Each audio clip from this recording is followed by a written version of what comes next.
The reason why we built FAPSCO is to unite the Filipino online professionals industry, to also promote collaboration with each other, and of course we wanted to help produce skilled online professionals, specialists, and of course leaders. We've created FAPSCO with a vision to become an organization that supports all Filipino online professionals to be successful in their online careers and businesses, regardless of their affiliations.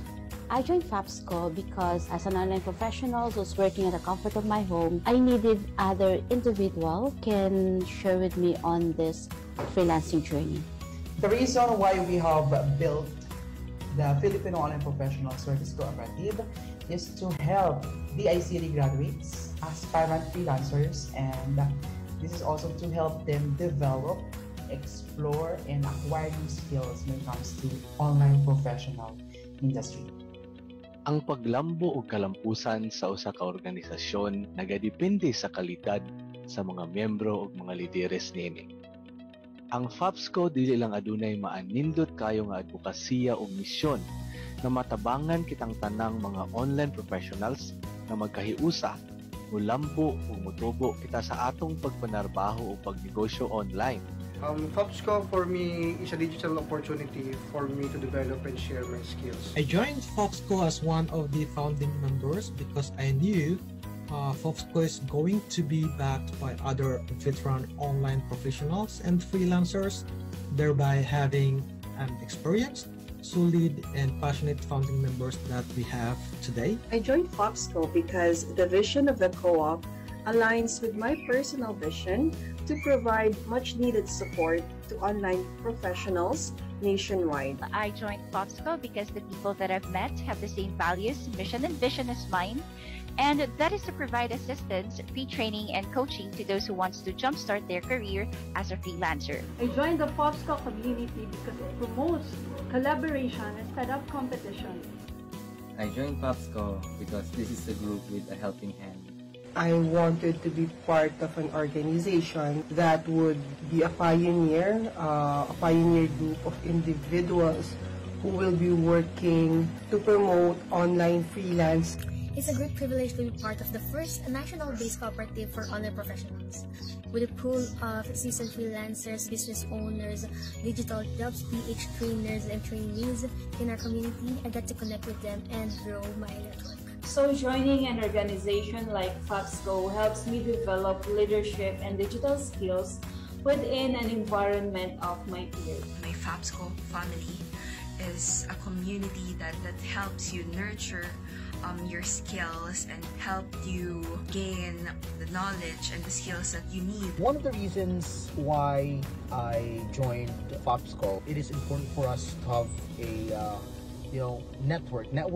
network of people that could help us in terms of just simple advice. So the reason why I joined FAPSCO is because it was founded by people who I trusted, people who already established in the industry, and they thought that it was such a great opportunity to be able to work with them. I joined FAPSCO because it's the first national-based cooperative for online-based professionals. So I joined FAPSCO because I love the values, its mission and vision to help more Filipinos. Why I joined FAPSCO? It is all because the values, the mission of FAPSCO really aligned to my values also. I joined the Filipino Online Professionals Cooperative because I wanted our individual reputations to have a collective reputation for excellence. Well, the reason why I joined FAPSCO is to have a community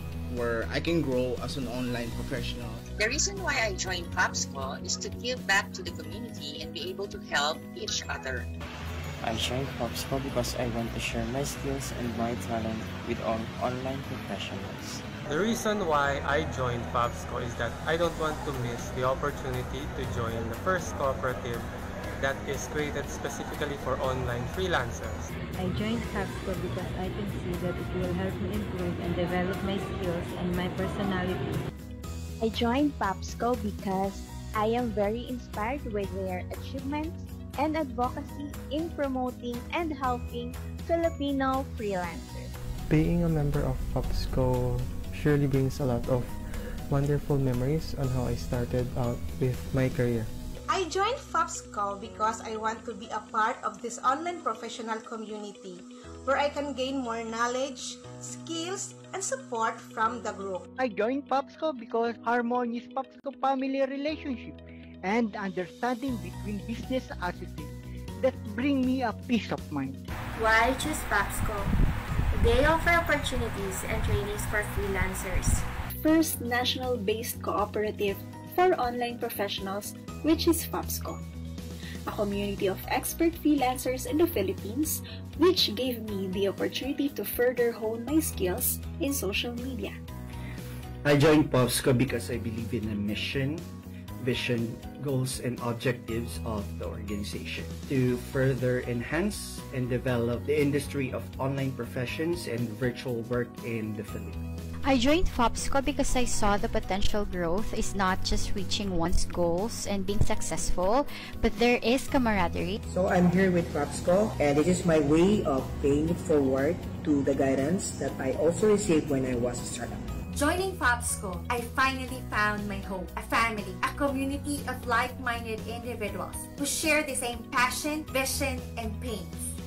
I joined FAPSCO because I want to empower my fellow freelancers to be the best that they can be.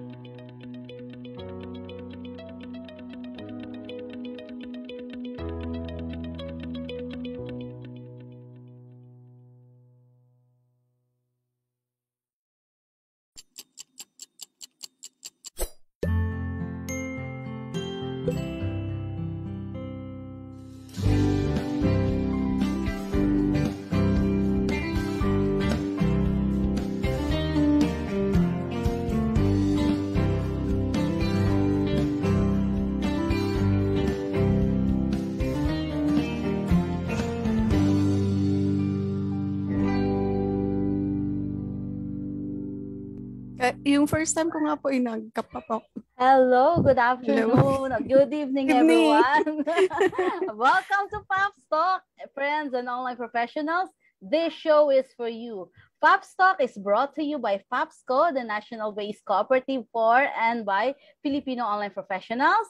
At kung hindi pa kayo nakaka-like sa aming page, please like our page, facebook.com/fapsco.ph. And you will also find us in Instagram, YouTube, and LinkedIn, or visit our website, fapsco.ph. So ngayong gabi ay napaka-special kasi kasama namin ngayon ang isa sa mga kasama namin sa FAPSCO. Isa ito sa mga nangunguna na or nauna na sa industry. Pero before that, syempre, kailangan muna nating makilala. Hindi naman makilala kasi pang second time na niya yun. Meron tayong co-host. Iba yung co-host ko ngayon, di ba? Dalawa lang kami. Okay, so Bern. Kumusta ka naman, Bern? Good evening.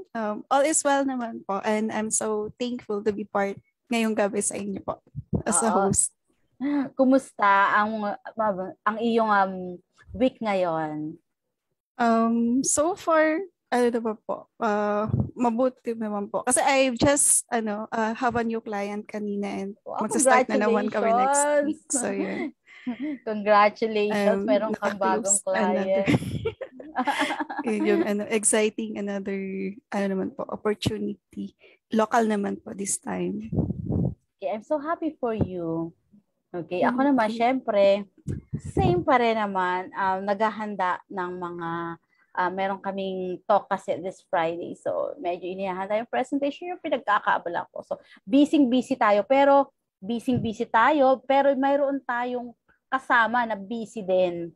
Dati nakakasama ko siya sa co-working. Nakakasama natin sa co-working pero dahil nga sa kabisihan niya, medyo hindi na natin siya makasama. Pero okay lang naman yon. So, atin nang i-introduce. Pero before that, kailangan yung mga audience naman natin, kapag meron kayong question dito sa ating guest, pwede naman kayong mag-ask. Lalong-lalo na mayroon siyang agency, di ba? Baka mamaya, marami kayong, hindi naman baka, talagang marami kayong matututunan sa kanya. Okay, so, ang ating guest ngayon, she has been helping businesses grow their sales up to 90% conversion through the customized strategic business management system, a complete business strategy combining accurate digital and telemarketing approaches created for over 18 years of experience in sales and marketing. Di ba, bongga? Bongga. She is the founder of We Do The Talk Community, and she is the owner of We Do The Talk Agency, a business registered as WE19 Human Resources Management Services, which is a digital and telemarketing agency that employs VAs nationwide. She started freelancing in April 2010. Di ba? May ugat na talaga. Isang dekadang mahigit. And started her agency in 2012. Her mission is to continuously help and support online professionals to earn a living conveniently outside the corporate world and be in great help to their families and convenience of their homes. Okay, so gusto kong ipakilala sa inyo ang isa sa mga kasama namin ng Papstock tuloy sa Fapsco, si Richie Rebamutan. Hi, Richie! Welcome, Richie. Hello, good evening, good evening. Oh, narinig diba? ba ako? Yes, loud and clear. Ang ganda-ganda. Clear na clear. Ayun, no? Talagang nag-ayos siya. At saka yung likod niya, ang ganda talaga ng likod niya. Gustong gusto. Ang ganda ng fur. Oh, may fur. So pink. Yeah. Fur. Good evening. Medyo nahiya ako dun sa napapagala tayong edad natin. Hindi, okay lang naman yon. So, before we start, pwede bang i-explain mo sa amin yung WE19? Ano ba yon? Kasi baka yung iba, hindi sila familiar. Para at least mas ma-familiar sila doon sa ano yung WE19 na yon. Alright. So actually, mas kilala siya, yung brand name niya is We Do The Talk. Yan. So known siya as We Do The Talk Agency. So di ba pag nagpapa-approve ka ng business sa DTI, naka-DTI pa ako hindi pa ako naka-SEC, but soon, very, very soon, since sobrang laki na nga niya. Oh, sobrang laki. Oh, may sobra yung press release. Ayan.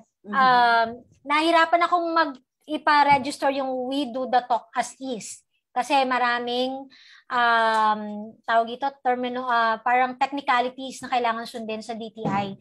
So, I ended up registering the business as We19 Human Resources Management Services. Kasi nga, parang inalam nila, what do I do? So, ayan, dahil nag-outsource tayo ng mga tao, ng mga VAs nationwide. So, nasa daw yon, manage human resources. Ayan. So, yon. Tapos, sabi nila, nagte-training ako. So, yung We Do The Me, under ng We Do The Talk. Yan. Ang ganda ng branding mo, yun lang yung masasabi ko. Di ba talagang magkakatotoo? Talagang pinag-isipan. So, ang ating topic ngayon is Walk the Talk, an online professional's journey. So, pwedeng sabihin mo sa amin naman yung mga pinagdaanan, yung journey mo as an online professionals. Ayun.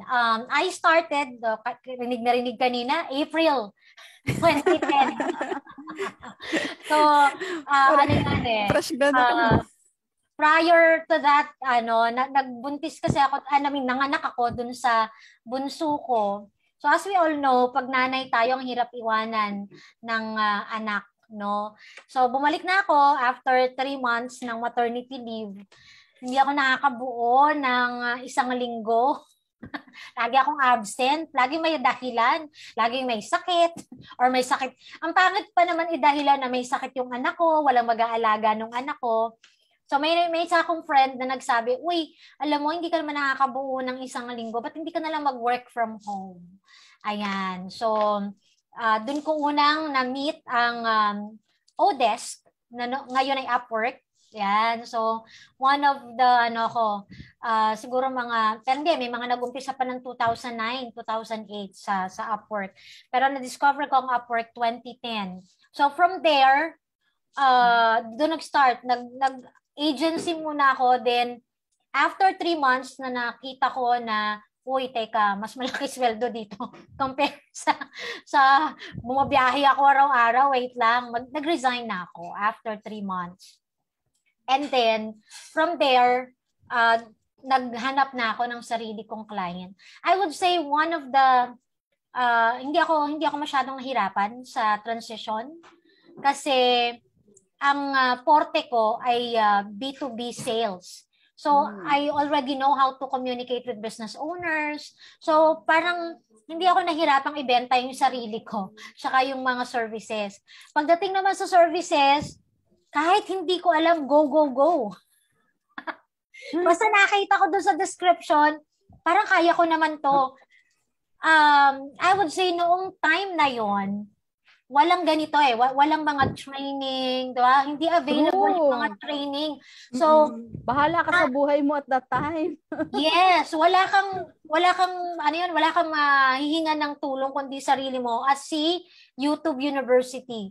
Pero sa YouTube, wala pang mga ganito din. Yes. Except for yung mga meaning nung ganitong task yan. At saka meron man may mga bayad. Yes. Talagang hindi ko rin lubos maisip na kumbaga parang andito na ako na medyo malayo na yung I would say talaga malayo na yung narating ko kasi 12 years na almost 12 years na. So, 12 years na pala nung April. O, di ba limot ako sa taon. Ayun, doon siya nag-start. Ang pinakang biggest why ko nung nagsabi ko, teka, dito na ako. Kahit sobrang hirap kasi tawag dito, nangangamba ka na baka mama any moment wala ka ng client, diba? Yun yung Pero good to say naman na I'm siguro one of the few na nakakapag-2 client, 3 client that time. Tapos yun na, tuloy-tuloy siya. Ano yung nagiging nyo po to really find the client? Ano yung nagiging startup niche nyo po? Okay, my startup niche is actually voice. Appointment setting and telemarketing since yun nga yung forte ko. And then nag-start ako telephone operator. Phone support. Ang una kong trabaho, balikan yung mga messages a year ago dun sa voicemail ng client. Kasi hindi nila ma-figure out paano pababalikin yung mga customer. Doon nung isang it's a cleaning company sa US. So, ginawa ko. Talagang nagamit mo talaga kung ano yung trabaho mo dati, no? Yun yung maganda. Yes. Wala akong hiya. Hindi ako nahihiya makipag-usap sa mga puti. Yan, parang ganyan. Well, hindi naman lahat puti ang nasa it's actually a Canadian company. Ito yung sabi ko, breakthrough client ko. Kasi when I started as a phone support, after 3 months, pabibo tayo. Pabibo tayo sa client. So sabi ko, ang ginagawa ko, aside from taking down notes, kung ano yung mga voicemail messages, nilalagay ko doon kung ano yung client, ano yung details ng concerns nila. And then I also told them na kaya kong maningil ng mga outstanding invoice.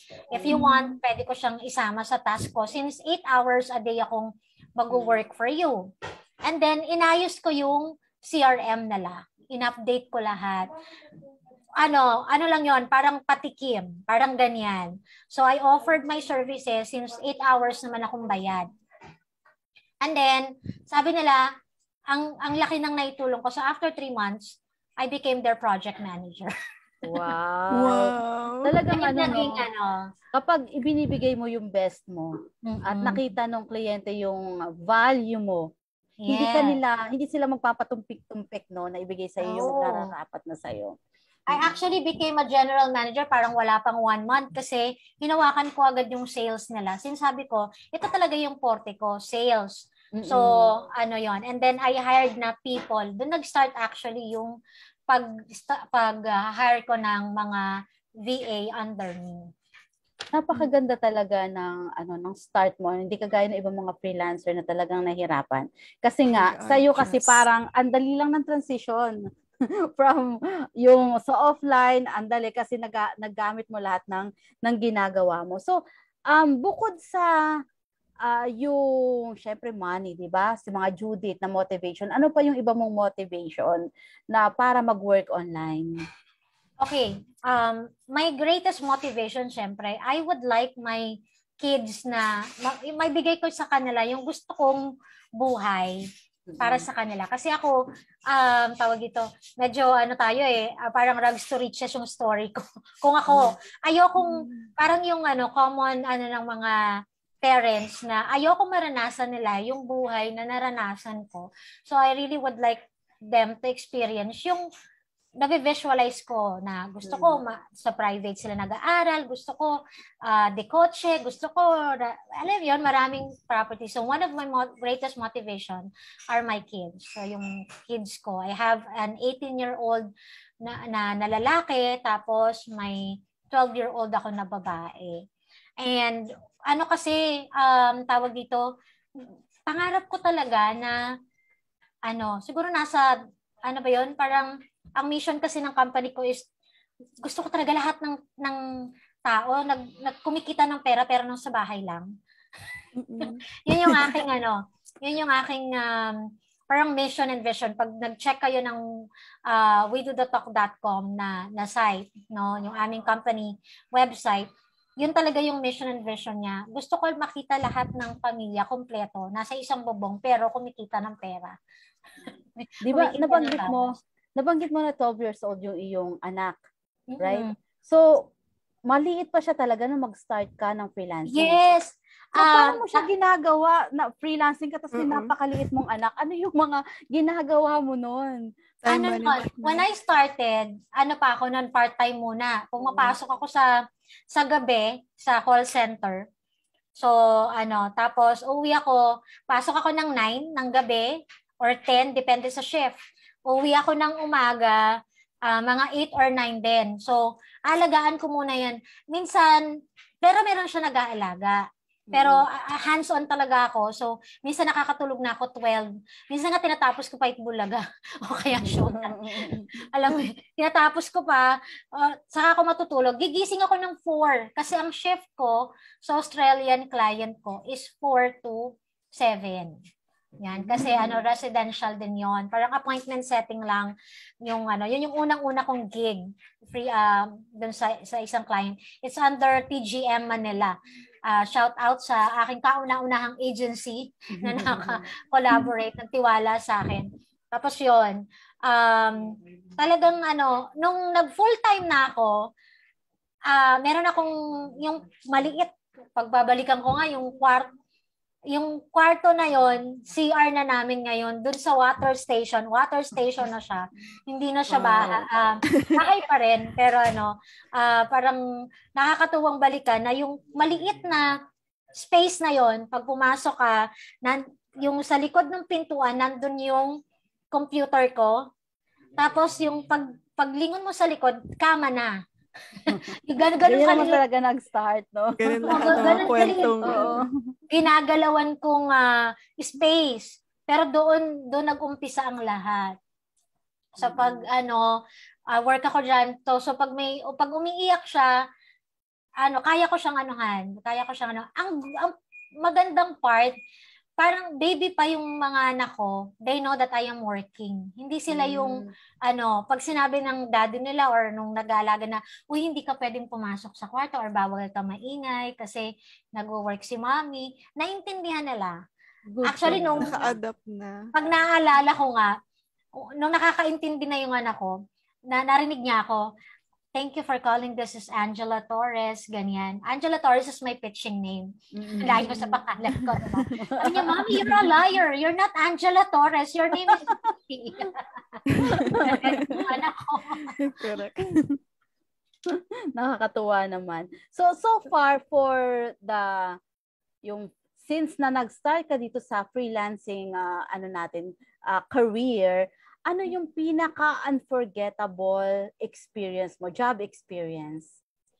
Unforgettable in a way na kasi unforgettable na sobrang anything, heartbreaking ba? O unforgettable? Anything. Kung gusto mo pwedeng heartbreaking, pwede rin naman napaka-good. Heartbreaking. Magbibigay ako heartbreaking, tapos meron yung kung ayan. Heartbreaking, I think that was 2014, tapos 2017. Pareho ng scenario. I hire someone, and then without me knowing, nasulot na yung client ko. Wala na akong trabaho. Yan. Same heartbreaking siya kasi ako kasi ever since kapag hinire kita or tinulungan kita, it's not the utang na loob, but yung respeto mo sa nagbigay sa iyo ng opportunity. I'm not asking for anything kumbaga yung hindi na yata nawala sa Pilipino yung crab mentality. Alam mo yon, but na-realize din naman nila yung unang client na nung 2014 returned nitong 2019. So he is still my client up to now. Diba? So kasi bumalik siya sa akin kasi na-realize na bankrupt yung company niya way back. So nabili actually ang kumontak na sa akin yung bumili. Kasi na bankrupt na yung company niya. And then, nung 2017, same thing. May hinire ako na someone, and then, nagulat na lang ako, wala na akong work. Pero after 2 years, na-bankrupt din yung client. So, nag-close din yung company. So, alam mo yun, actually, it's just cause and effect. Ang nakaka-heartbreak doon is kapwa mo, Pilipino. Yun yung nakakasad doon. Yeah. Right? Yun. At saka yung tiwala mo na break, no? Yes. Parang, yun nga, ang ganun lang kabilis niya, syempre, maliit, I would say kahit pa napakadami na natin ngayon na online professionals, still maliit ang mundo para sa atin. Magkakakilala at magkakatrabaho tayo at some point, no? Either i-hire kita or probably maging partner tayo or sa isang company, pareho tayo ma-hire, diba? Or maging partner. Ang isang memorable ko na experience ay yung tawag dito, maka-reach ako ng 7 digits, syempre. Wow! 7 digit. At makapag-hire ng 115 employee nationwide. Wow. Galing, di ba? Isa sa mga gusto ko sa'yo, kahit Richie, nung magkakilala tayo, wala akong nakikita sa'yo yung yabang. Yung iba kasi di ba ang yabang-yabang.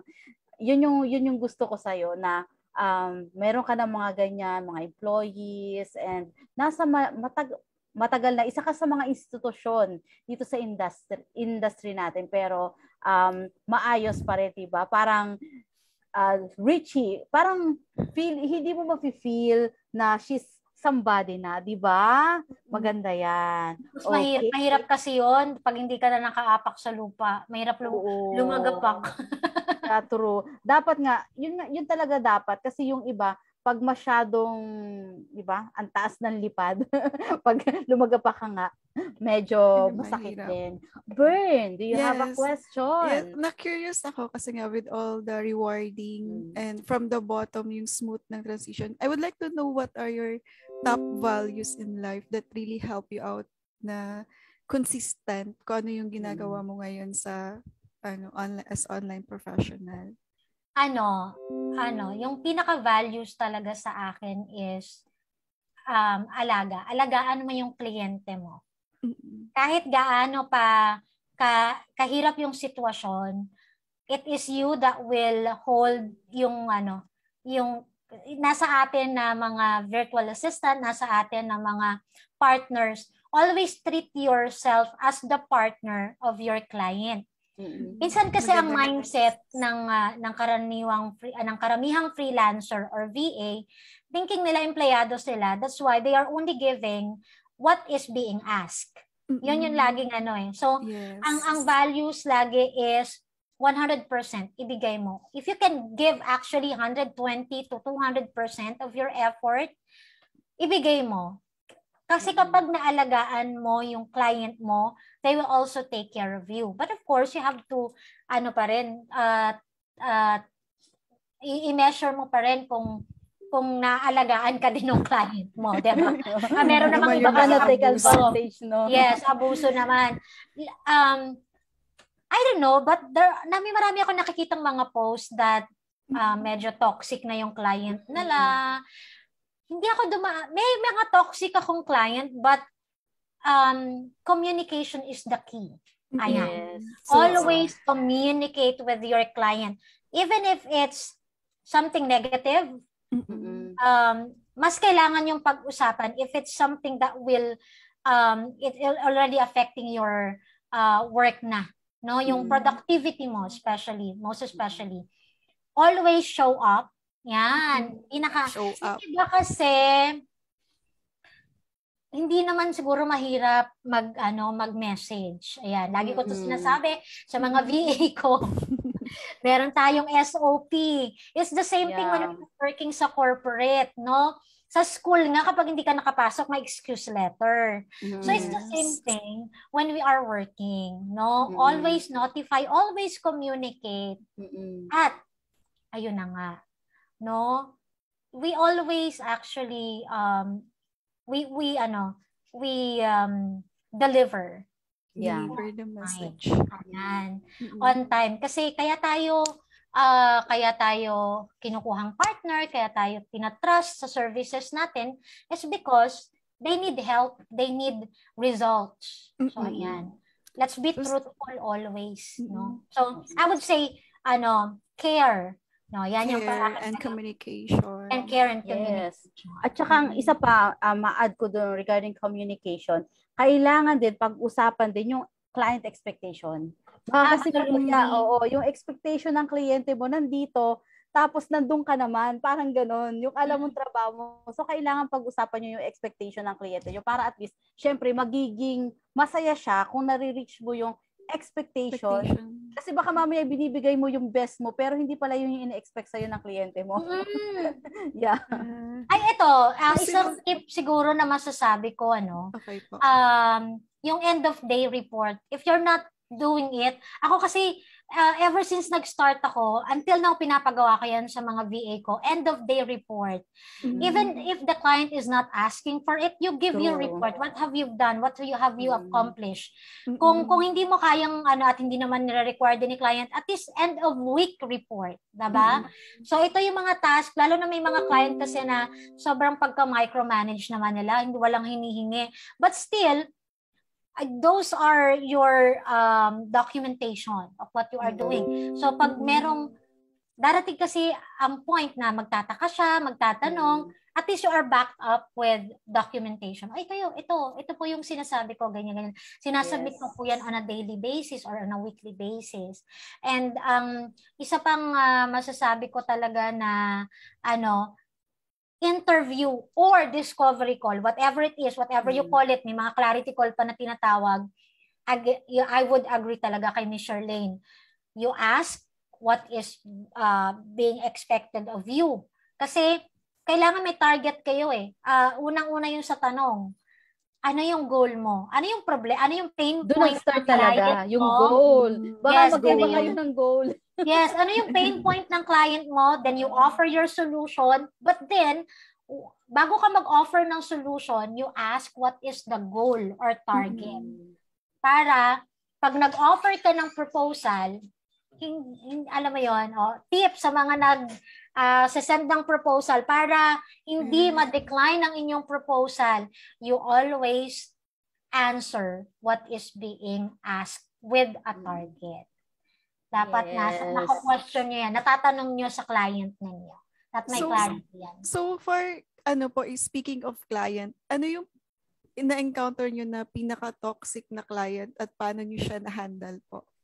Pinaka-toxic na client, hindi nagbabayad na client. Nga naman. So, paano mo hinandle yon? Kasi marami ako nababasa ngayon na gano'n na hindi nagbabayad yung kliyente. Good thing for me, na-encounter ko siya 2011. So, nag-hire ako ng, I think, ang na-hire ko ng 7, kung naalala ko, or 11. Nandun siya sa Upwork. So, nag-hire ako ng maraming tao sa Upwork. hindi pa yung We Do The Talk yung LMR pa. Kaya kung makikita niyo yung profile ko sa Upwork, naka-close na yon because of that very bad experience. Hindi niya ako binayaran, pero since naka-dispute siya sa Upwork, wala siya magagawa kundi bayaran ako. Kumpleto ako ng documentation, yung sinasabi ko Kailangan, no? And first fixed project ko siya. So, ang nangyari, kalahati lang yung binayaran niya sa akin. I don't have anything na pwede kong kasi nabayaran, tapos nawala na siya. Pero since I am held responsible dun sa mga VA ko, yun, pinasweldo ko pa rin yung mga VA ko. Yun yung ang lesson learned ko doon, ayoko na ng fixed project. Never na akong tumanggap ng fixed project. Palagi kang hourly. Lagi na ako naka-hourly. Even pag mai-hire ako, kailangan hourly siya. Okay.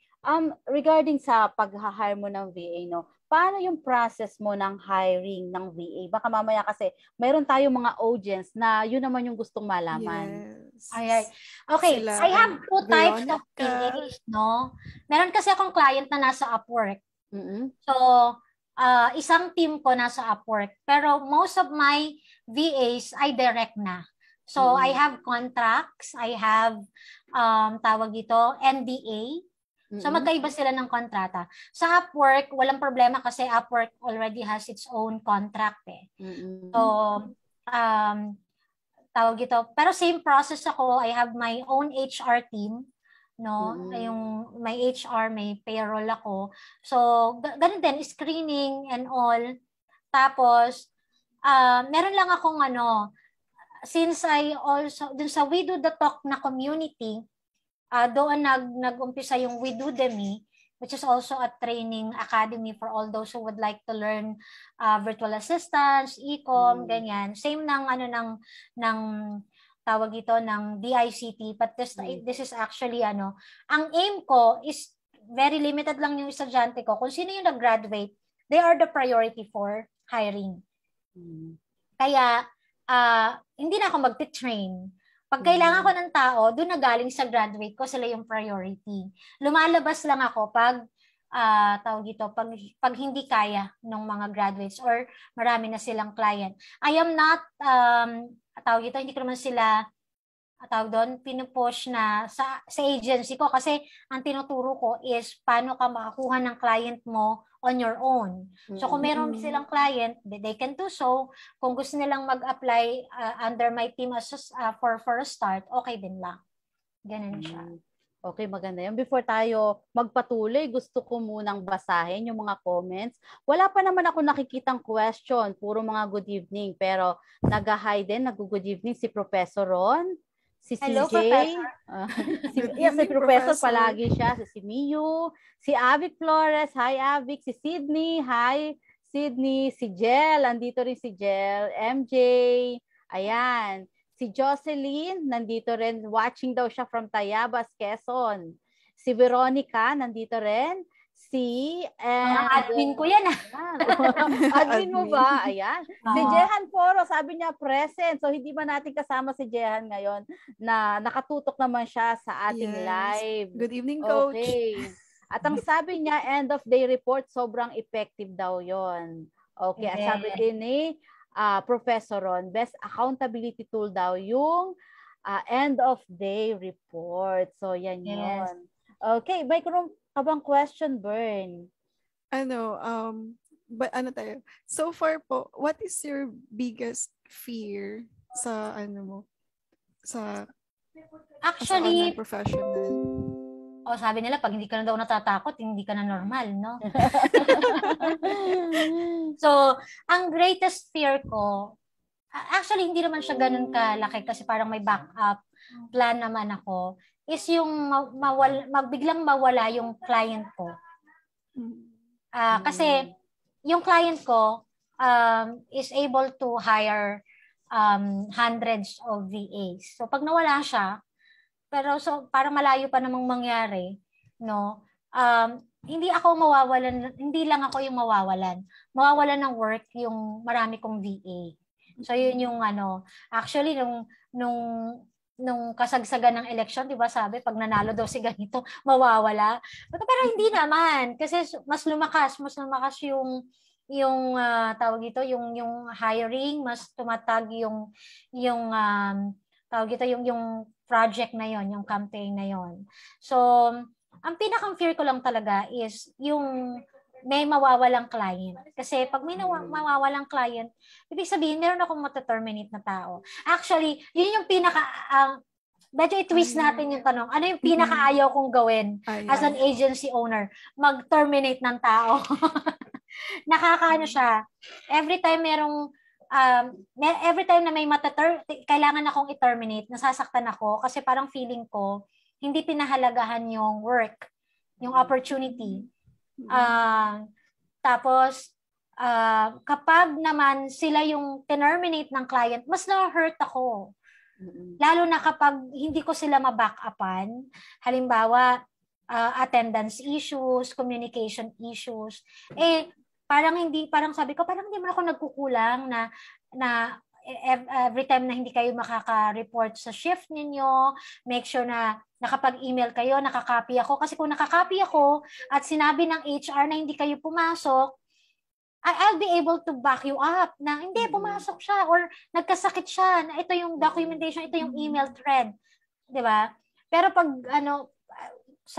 sadly, meron talagang mga may sariling mundo, ayaw magpahawak. Yung gusto lang susweldo lang sila. So, hindi natin maiwasan yon. So, yun, fear ko, mawala ng client, at ang pinakaayaw kong gawin, mag-terminate ng client, ng VA. Mostly po, ano po ba yung top reasons ng mga pag-terminate ng mga VA? Productivity. Para iwas na din sa mga VA dyan. Oo. Ang first naman talaga is productivity. They were not able to yung requirements ng client.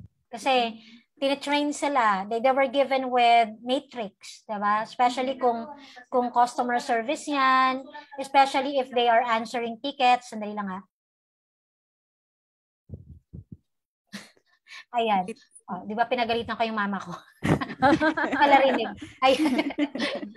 Ayun. So, may mga matrix kasi each client before ka mag-onboard ng mga VA, at bago mo rin actually i-onboard si client, dapat alam, may process yan bago mo i-onboard si client, dapat alam niya lahat ng terms and conditions ng company mo kasi magpipirmahan kayo ng kontrata.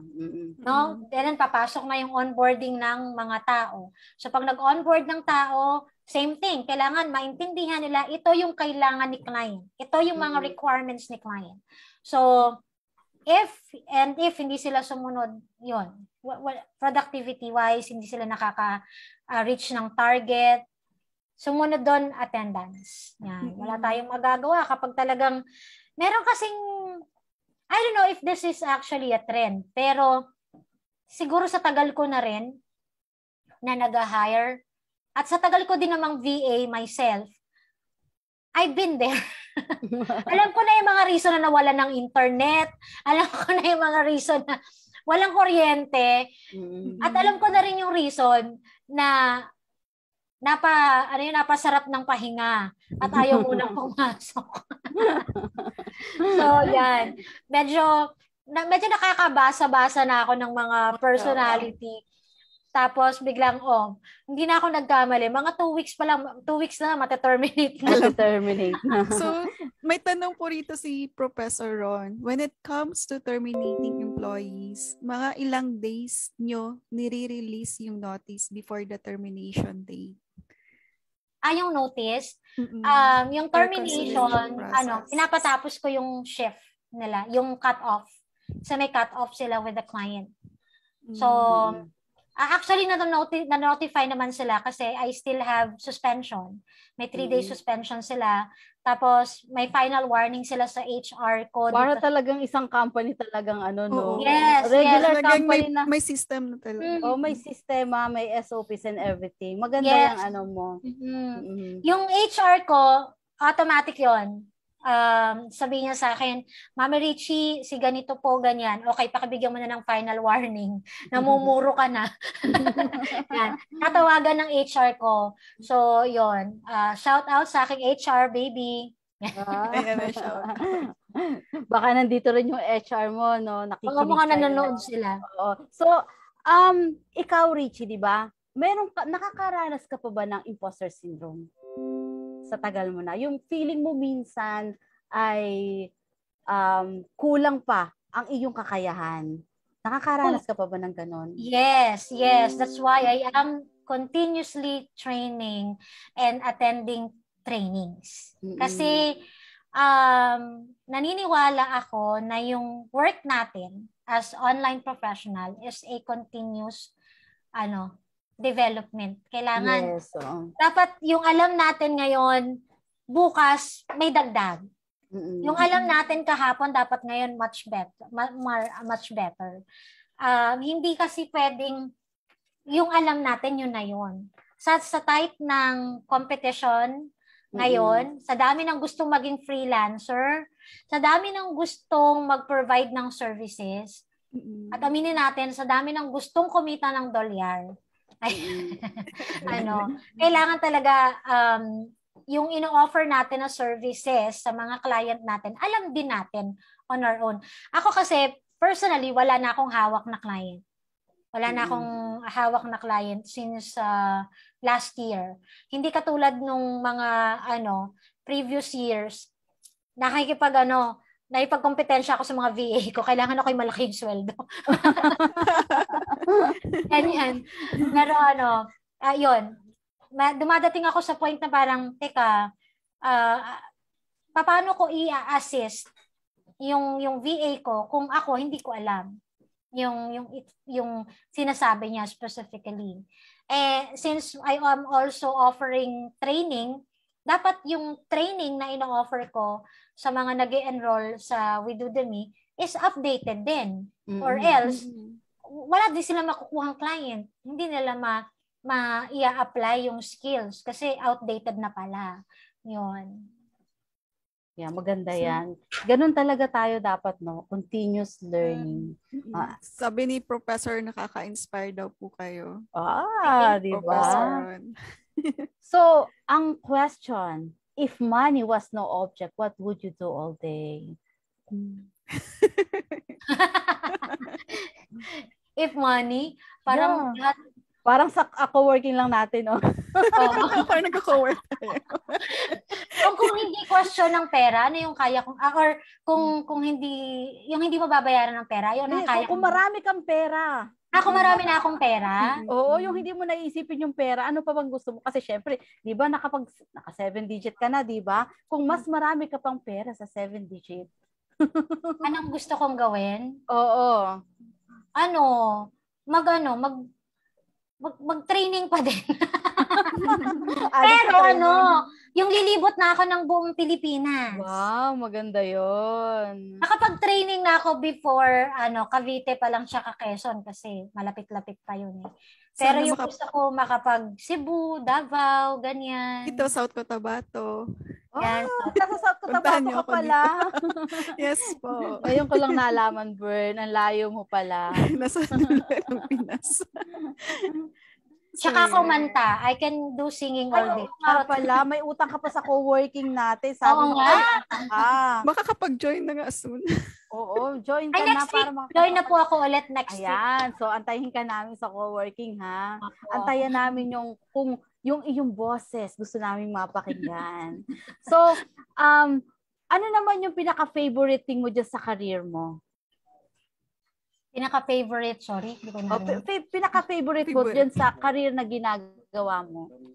Pinaka-favorite ko, yung nakikita ko yung mga natuturuan ko na nagtuturo na din ng iba. Di ba? Saya no? Yung nakakatuwa kapag may magme-message sa akin na, Coach, may enroll ako na 2. Tapos yung pala, may agency na din siya. Wow. Nakakatuwa makita na dumadami na tayo.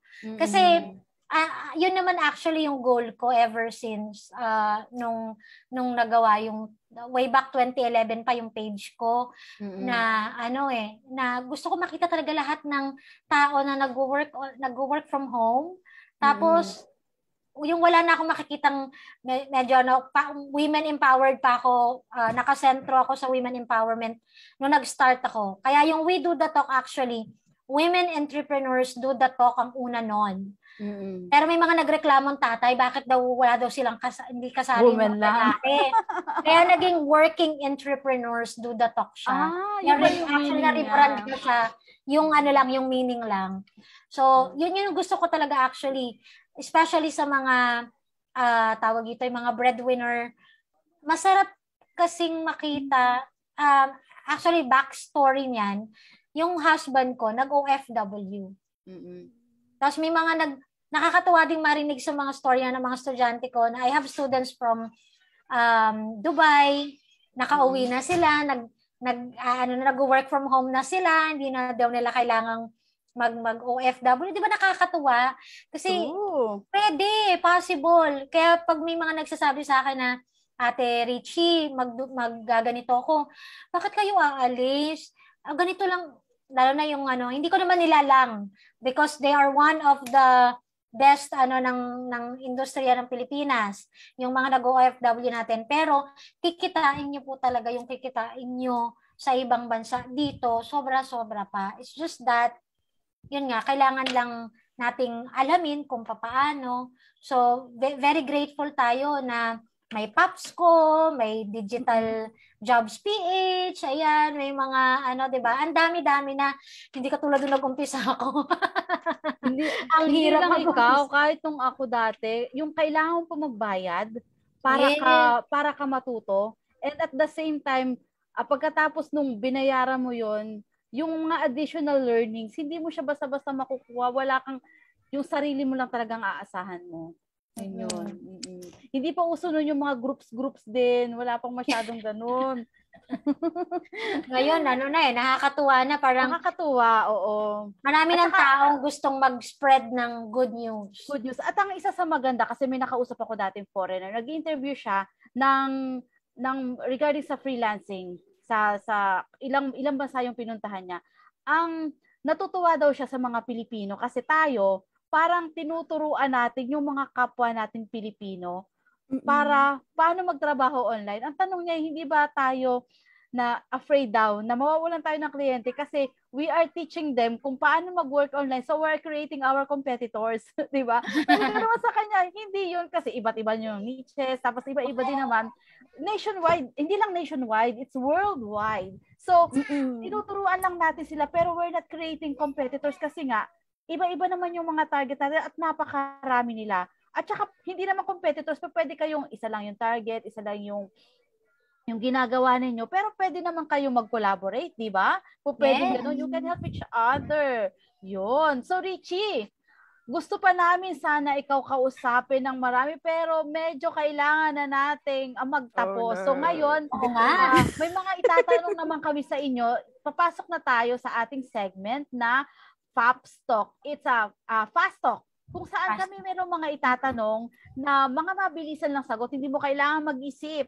Oh my gosh. Yeah, mabilisan. Don't worry. Itong yung mga tanong naman namin ay wholesome. Wholesome to. Okay. Pwede bang ikaw na yung first 5 question? Ikaw na yung magtanong? Okay po. Question number 1. Wine or beer? Beer. Morning or night person? Night person. Online tool you can't live without. You cannot live without. Ano yun? Sorry. Online tool that you cannot live without. Skype. Okay. Ay, email. Nagbago. Ako nagsasend ng invoice eh. Ano yung regular home office attire mo? Pambahay. Without bra. Where do hindi you... naman halata, di ba? Hindi halata. Where do you go when you're bored or tired? Spa.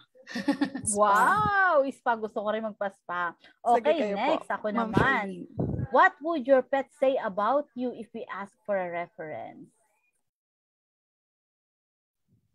Sino ka pag tinanong namin yung iyong Mommy pet? Richie. Ano lang, Mommy Richie, we do the talk. Yun lang. Okay. Describe your life using film titles. Kuracha.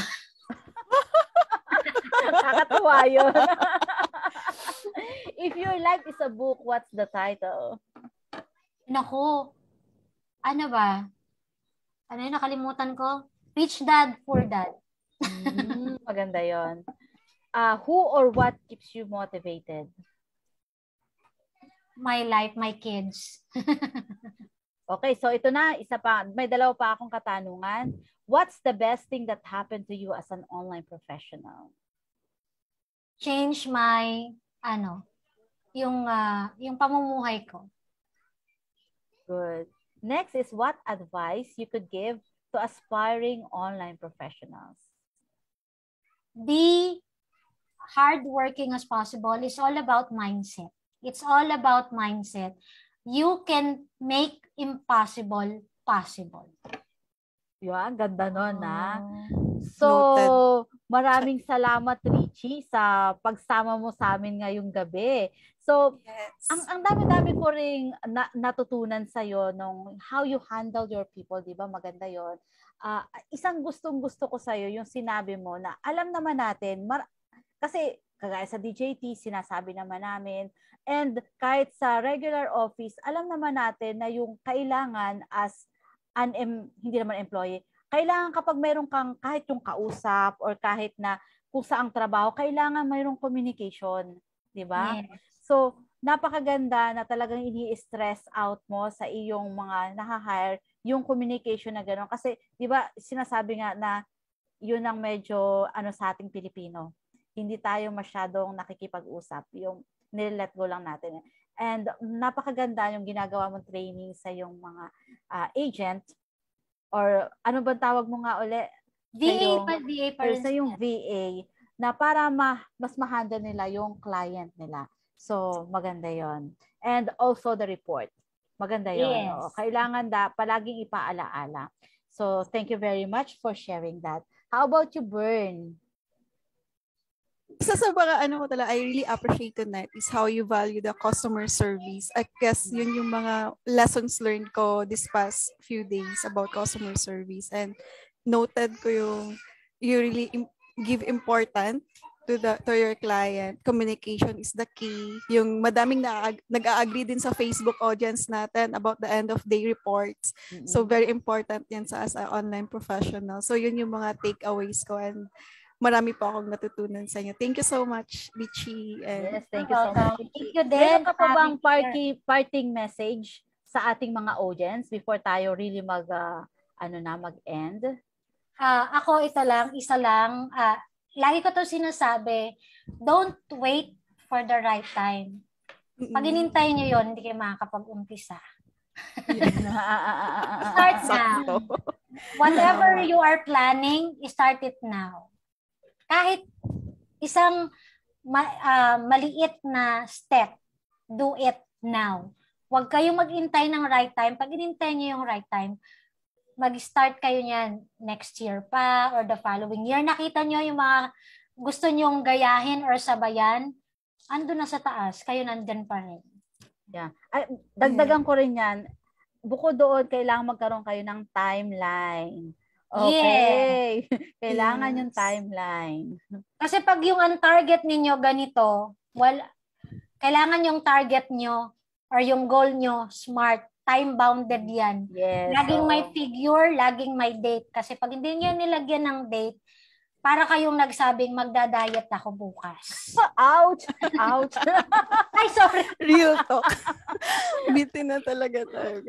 So, thank you so much, Richie, Charlene, to all our Facebook watching with us. Thank you so much for watching, guys, and hope to see you again next Wednesday. Please like our page, facebook.com/fapsco.ph. It's a national-based cooperative for Filipino online professionals. You may also find us in Instagram, YouTube, and LinkedIn. If you have some takeaway tonight, please share this episode to others so others can also learn like you. For FAPSCO members who like to work together, please join our Zoom co-working every Monday to Friday, 10 a.m. to 12 noon and 10 p.m. to 12 midnight.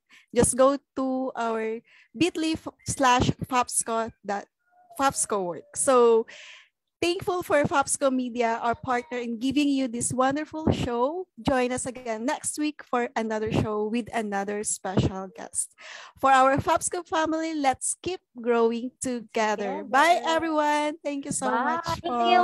Good night. Good night.